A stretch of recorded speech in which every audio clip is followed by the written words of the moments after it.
بسم اللہ الرحمن الرحیم۔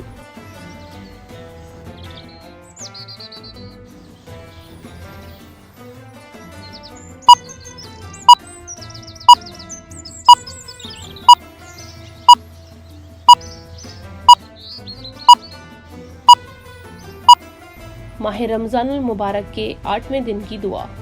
اے اللہ، آج کے دن مجھے یتیموں پر رحم کرنے، ان کو کھانا کھلانے اور کھلے دل سے سب کو سلام کہنے اور شرفا کے پاس بیٹھنے کی توفیق دے، اپنے فضل سے اے آرزو مندوں کی پناہ گاہ۔ ماہ رمضان المبارک کے 8ویں دن کا ثواب۔ رسول خدا صلی اللہ علیہ وآلہ وسلم نے فرمایا، خداوند عالم 8ویں دن تم کو 60,000 عابدوں اور 60,000 زاہدوں کا ثواب عنایت فرمائے گا۔